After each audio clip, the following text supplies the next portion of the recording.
Welcome to Startups. I'm your host, Aiden Spark. Today on Startups, imagine building a multi-billion-dollar empire only to give it all away to fight the very system you participated in. In today's episode, witness how one man's love for the wild transformed into a radical act of corporate responsibility. But can his solution truly save the planet, or is it just another drop in the bucket? Picture a weathered man standing at the base of a towering mountain, his face etched with lines earned from decades in the wilderness.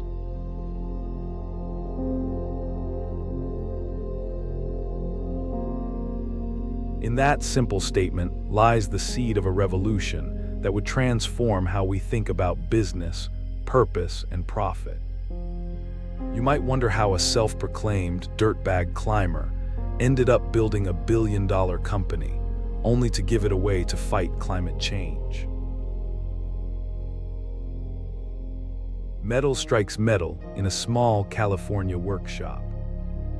A young Yvon, hands already calloused from countless climbs, hammers out climbing equipment piece by piece.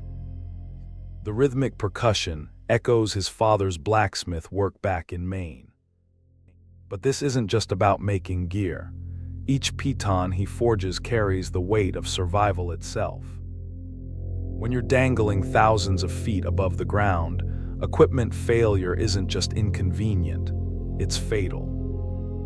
Yvon learned this lesson early, watching friends test gear that wasn't good enough, wasn't reliable enough. The market offered mediocre tools for extraordinary challenges, so he built better ones. Success came quickly.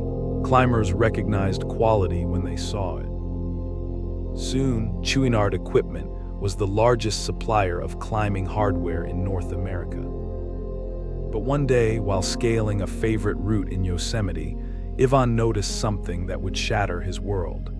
The rock face was scarred, pitted with thousands of holes from repeated piton placement. His very success was destroying the thing he loved most. The tools he created to access nature were leaving permanent scars upon it.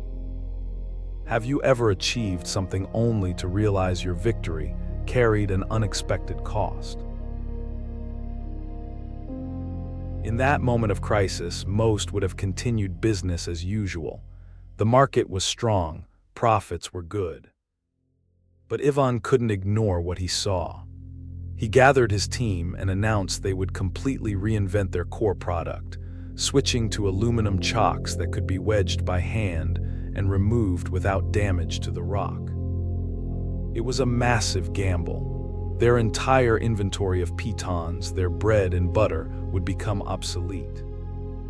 The climbing community might reject this new approach entirely.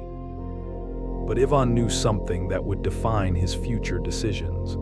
Sometimes the right path demands walking away from success. During a climbing trip to Scotland in 1973, Yvon noticed something unexpected. The rugby shirts worn by local players were perfect for climbing. Tough, durable, with collars that protected against rope burn. Patagonia was born from this insight, growing from a single rugby shirt into a complete line of outdoor clothing. But Yvon carried forward the same question that haunted him with the pitons. How do you create without destroying? If you're enjoying Startups, please like, subscribe, and scan the QR code for our free 7-day email course, Become an Innovation Engine. Steal exact frameworks of billion-dollar breakthroughs like Netflix and Tesla.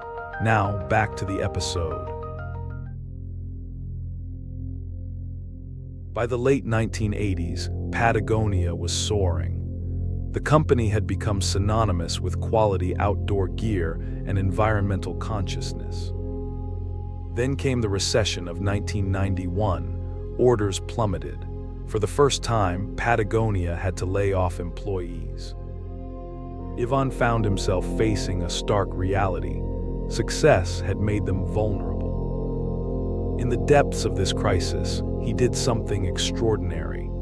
Instead of cutting corners or compromising values to save money, he doubled down on his environmental commitment. He ordered an environmental assessment of every material they used, every process they employed. The cotton they used, though natural, was laden with pesticides. Their synthetic fabrics were petroleum-based environmental nightmares.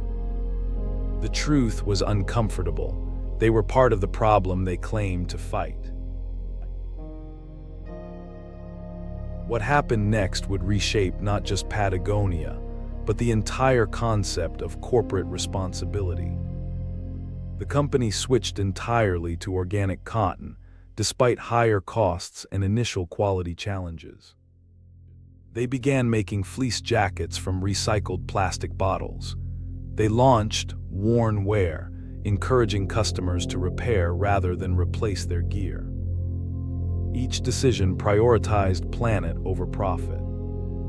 Conventional business wisdom suggested they would fail. Instead, they thrived. Because what Yvon understood, and what you might recognize in your own life, is that people hunger for authenticity and purpose. In September 2022, Yvon Chouinard made headlines worldwide with an unprecedented announcement. He was giving away Patagonia, the entire $3 billion company, to a trust dedicated to fighting climate change. All future profits would go to environmental causes. Business publications called it radical. Some questioned his sanity. But for those who knew Yvon's story, it was the most natural next step. The reluctant businessman had found a way to turn capitalism itself into a tool for environmental protection. Today, that same weathered climber still stands at the base of his beloved mountains. But now he carries a different kind of gear.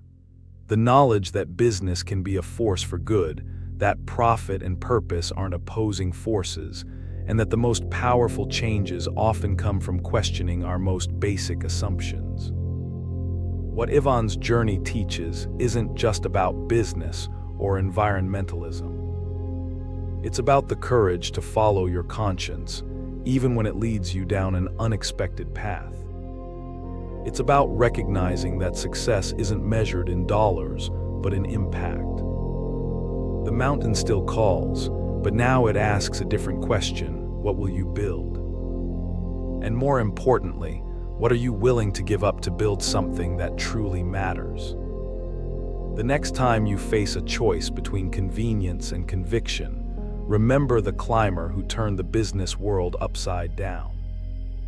Not because he wanted to, but because his love for the mountains demanded it. What does your conscience demand of you? On the next episode of Startups, Yvon Chouinard showed us that business can be a force for good, a radical idea in a world often driven by profit alone. But what happens when innovation itself demands constant change, when the very ground beneath your feet is shifting? Next, we'll dive into the story of a leader who not only embraced change but engineered it, a math teacher who revolutionized how we consume entertainment. What if I told you that failure was his greatest teacher and adaptability his superpower? Prepare to witness the streaming revolution, a testament to resilience, innovation, and the courage to disrupt the status quo. Next week, we explore adaptability and innovation, and how the ability to pivot and reinvent can redefine industries and shape our future. Please like, subscribe, and scan the QR code, or follow the pinned link to get our free 7-day email course. Become an innovation engine. 7 days, $7 billion frameworks. Transform from idea person to startup innovator by learning the exact playbooks that built Netflix, Tesla, and SpaceX. Click the video that just popped up to watch the next one in this series. Or for episode summaries, behind-the-scenes info, and more, go to daily8.com/su. Thanks for watching.